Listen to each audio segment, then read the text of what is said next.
Hi friends, welcome to our channel. మీరు మా ఛానల్ని మొదటిసారిగా చూస్తున్నట్లయితే సబ్స్క్రైబ్ చేసుకోండి. రామ మందిర రహస్యాలు, దాచబడిన నిజాలేంటో ఇప్పుడు మనం తెలుసుకుందాం. బాబ్రీ మసీద్ పేరు తెలియని వారు ఎవ్వరూ ఉండరు. ఎందుకంటే శ్రీరాముని జన్మస్థలమైన అయోధ్యలో రామ మందిరం కూల్చి కట్టారని కొన్ని సంవత్సరాల పాటు జరిగిన గొడవలు దేశమంతటా అల్లకొలం చేశాయి. నవంబర్ 7, 2019 సుప్రీంకోర్టు ఇచ్చిన తీర్పు వలన ఆ గొడవలకు ముగింపు లభించింది. సమాచారం: హిందువుల పురాణాల ప్రకారం వాల్మీకి రచించిన రామాయణంలో శ్రీరాముడు అయోధ్యలో జన్మించాడు అని, అయోధ్య రాముడి జన్మస్థానమని చెబుతారు. అందుకే అక్కడ ఎన్నో రామాలయాలు కనిపిస్తూ ఉంటాయి. అయితే 15వ శతాబ్దంలో బాబర్ పాలిస్తున్న క్రమంలో రామ మందిరాన్ని కూల్చి ఆ స్థానంలో బాబ్రీ మసీదును నిర్మించారు.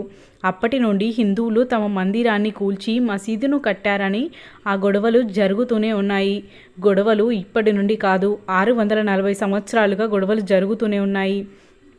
చరిత్ర ప్రకారం 1520లో బాబర్ ఇబ్రహీం లోడి మీద దండెత్తి పానిపట్ జరిగిన యుద్ధంలో బాబర్ ఇబ్రహీం లోడిని ఓడించి ఢిల్లీని కైవసం చేసుకున్నాడు.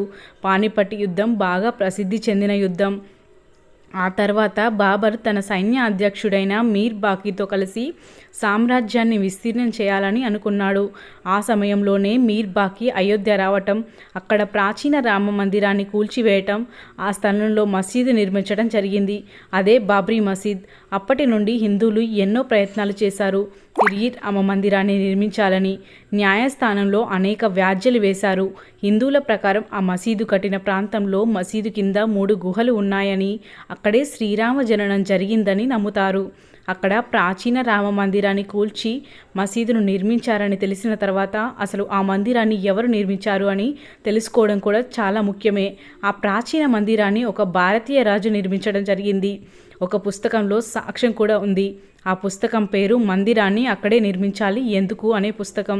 ఈ పుస్తకం లిఖించినది బ్రిజ్ గోపాల్ రాయ్. ఈ పుస్తకంలో సాక్ష్యం ఉంది.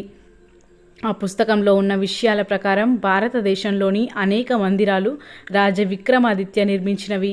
భారతదేశాన్ని అతడు పరిపాలించాడు. అతని తర్వాత అతని వంశస్థుడైన స్కందరిత్య అయోధ్యని తన రాజధానిగా చేసుకున్నాడు. అతను కూడా అయోధ్యని పాలించాడు. బాబ్రీ మసీద్ రామమందిరం గొడవ 1885 నుండి ప్రారంభమై అప్పట్లో అయోధ్యకు చెందిన మంత్రి రఘువరన్ దాస్ మసీదుని కూల్చివేసి రామ మందిరాన్ని నిర్మించడానికి అనుమతి కోరుతూ న్యాయస్థానంలో అప్పీల్ వేశారు. జనవరి 1985 ఫజియాబాద్ కోర్టులో అప్పీల్ని కోర్టులో తిరస్కరించింది. ఆ తర్వాత రఘువీరదాస్ న్యాయం కోసం జిల్లా న్యాయస్థానంలో పోరాటం మొదలుపెట్టాడు. అక్కడ కూడా అతనికి నెగిటివ్ అయింది. అప్పటి నుండి హిందువులు ఈ విషయాన్ని గట్టిగా పట్టుకున్నారు. మత కలహాలు రాజుకోవటం మొదలయ్యాయి. అయితే అది స్వతంత్ర ఉద్యమ సమయం కావడంతో హిందూ ముస్లింల గొంతు నొక్కివేయడం జరిగింది. ఆ స్థలాన్ని ఆంగ్లేయులు తమ స్వాధీనం చేసుకోవాలని ఆ స్థలంలోకి ఎవరూ వెళ్లకుండా కంచెను ఏర్పాటు చేశారు. దాంతో ఆ గొడవ సర్దుమణిగింది. ఆ తర్వాత ఆగస్టు 15, 1947 భారతదేశానికి స్వాతంత్రం వచ్చిన తర్వాత స్వతంత్రంగా విడిపోయాక ముస్లింలకు హిందువులకు మధ్య మళ్ళీ గొడవలు మొదలయ్యాయి. డిసెంబర్ 23, 1949 నాటికి ఒక ఘటన మళ్ళీ వివాదానికి ఆద్యం వేసింది. అప్పటి నుండి వార్తల్లో నిలిచింది. ఆ సమయంలో శ్రీరాముని విగ్రహం మసీదులో అకస్మాత్తుగా వెలిసింది. అదే దాదాపుగా యుద్ధానికి దారి తీసిందని చెప్పాలి. శ్రీరాముడు తనంతట తానే జన్మస్థలమైన అయోధ్యలో ఆ ప్రదేశంలో విగ్రహాన్ని నిలిచాడని హిందువులు నమ్మితే, రాత్రికి రాత్రే ఆ విగ్రహాన్ని తీసుకొచ్చి ఎవరో మసీదులో ప్రతిష్ఠించారని ముస్లింలు ఆరోపించారు. ఈ సంఘటన హిందూ ముస్లింల గొడవలో దారి తీసింది. చివరికి ప్రభుత్వం చేసేది ఏమీ లేక చాలా సున్నితమైన అంశంగా దాన్ని పరిగణించి ఆ స్థలాన్ని ఆధీనంలోకి ఉంచుకుంది. ఈ స్థలానికి ప్రభుత్వమే తాళం వేసింది. ఆ తర్వాత 16 జనవరి 1950న రామ విగ్రహాన్ని మసీదు నుండి తొలగించడానికి ప్రయత్నాలు జరిగాయి. అయితే ఆ విగ్రహాన్ని అక్కడి నుండి కదిలించకుండా అనుమతి కోరుతూ గోపాల్ సింగ్ విశ్రాత్ దావా వేశారు. దాంతో కోర్టు విగ్రహాల తొలగింపులను నిలిపివేసింది. అనవసరపు గొడవలకు దిగొద్దని, మళ్ళీ మత కలహాలు సృష్టించవద్దని, శాంతంగా ఉండాలని ఫజియాబాద్ కోర్టు ఆదేశించింది. ఆ తర్వాత ఈ విషయం హైకోర్టుకు చేరింది. హైకోర్టు కూడా ఎటూ తేల్చలేక ఈ కేసును పక్కన పెట్టింది. అలా కొన్ని సంవత్సరాల పాటు కొనసాగింది. అయితే మధ్యలో డిసెంబర్ 5, 1950న పరమహంస రామచంద్ర దాస్ శ్రీరామ విగ్రహానికి పూజలు చేయడానికి ఆ స్థానంలో జన్మభూమిలో ప్రతిష్ఠించిన విగ్రహాలను పూజించే హక్కు కోసం కోర్టులో దావా వేశారు. కానీ ఆ కోర్టు దానికి తిరస్కరించింది. తిరిగి 1989 నిర్మోహి అధికారం మళ్ళీ అవే వాద్యాన్ని దాఖలు వేశారు. 1961లో బాబ్రీ మసీద్ స్థలాన్ని స్వాధీనం చేసుకోవాలని యూపీ కోర్టు కూడా దావా వేసింది. బాబ్రీ మసీదులో ఉన్న రాముడు విగ్రహాన్ని కూడా తొలగించాలని డిమాండ్ చేసింది.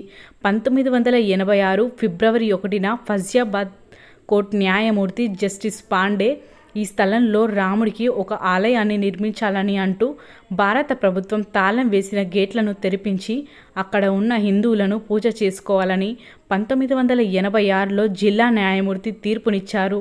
1992లో డిసెంబర్ 6న ఆర్ఎస్ఎస్ అనుబంధ సంస్థలు వివాదాస్పద నిర్మాణం జరిగిన ప్రదేశంలో ర్యాలీ నిర్వహించారు. ర్యాలీ మొదలైన కొన్ని గంటల్లోనే ప్రజలలో అసహనం పెరిగిపోతూ నినాదాలు చేయడం ప్రారంభించారు. అయితే మధ్యాహ్నం సమయంలో ఒక యువకుడు కాషాయపు జెండాను మోసుకుంటూ పోలీస్ రక్షణ వలయాన్ని దాటి నిర్మాణాన్ని అధిరోహించాడు. అది జన సమూహానికి ఒక సంకేతం. వాళ్ళు నిర్మాణాన్ని చుట్టుముట్టారు. ఈసారి అక్కడ నుండి పోలీసులు పారిపోయారు. జన సందేహం గొడ్డళ్ళు, సుక్తులు, కొక్కెండ్లతో సహా భవనంపైకి ఎక్కారు. కొన్ని గంటల్లోనే మట్టి సుద్దలతో తయారైన నిర్మాణాన్ని కూల్చివేశారు.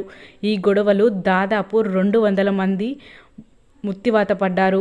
ఎంతోమంది గాయాల పాలయ్యారు. 2002లో గోధ్రా నుండి వస్తున్న రైలు నిప్పు అంటించారు ఆగంతకులు. ఈ ఘటనలో 19 మంది ప్రాణాలు కోల్పోయారు. అదే సమయంలో గుజరాత్లో అల్లర్లు చెలరేగాయి. 200 మందికి పైగా ప్రాణాలు కోల్పోయారు. అలహాబాద్ హైకోర్టు 3 పార్టీల మధ్య తీర్పు వచ్చింది. 2011లో సుప్రీంకోర్టు ఈ నిర్మాణాన్ని వ్యతిరేకించింది. ఈ విషయంపై మళ్ళీ ప్రతిష్ట ఏర్పడింది. తిరిగి ఆగస్టు 6, 2019న విచారణ తిరిగి ప్రారంభమైంది. 5 సభ్యులతో కూడిన ధర్మాసనం చివరికి నవంబర్ 9, 2018న వివాదాస్పదంగా 2:1లో హిందువులకు అప్పగించాలని సుప్రీంకోర్టు చెప్పింది. అక్కడ రామ మందిరాన్ని నిర్మించుకోవచ్చు అని అనుమతి కూడా ఇచ్చింది సుప్రీంకోర్టు అనుమతి ఇచ్చిన తర్వాత కూడా అక్కడ మందిరాన్ని ఏర్పాటు చేయడానికి అనేక అవాంతరాలు వచ్చాయి. ముస్లింలు కూడా తనకు మసీదు నిర్మించుకోవడానికి స్థలాన్ని ఇవ్వాలని కోర్టులో వాజ్యం వేశారు. అందుకు సమ్మతించిన కోర్టు ముస్లింలకు మసీదు నిర్మించుకోవడానికి 5 ఎకరాల స్థలాన్ని కేటాయించింది. ఆగస్టు 5, 2022లో హిందువులు ఎంతో ఆసక్తిగా ఎదురుచూస్తున్న నిర్మాణానికి శంకుస్థాపన జరిగింది. దాదాపు సగానికి పైగా నిర్మాణం పూర్తి అయింది. 2024లో ప్రారంభమయ్యే నాటికి మందిరాన్ని పూర్తిగా తయారు చేసి భక్తులకు శ్రీరామ దర్శనం అందించాలని ప్రయత్నం చేస్తారు.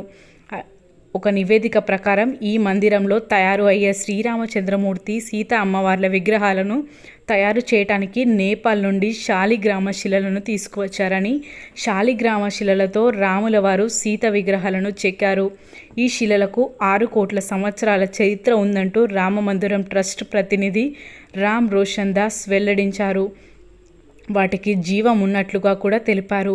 అలాగే రామ మందిరం దగ్గరలోనే విమానాశ్రయాన్ని, బస్ స్టేషన్లను, రైల్వే స్టేషన్లని ఏర్పాటు చేస్తున్నారు.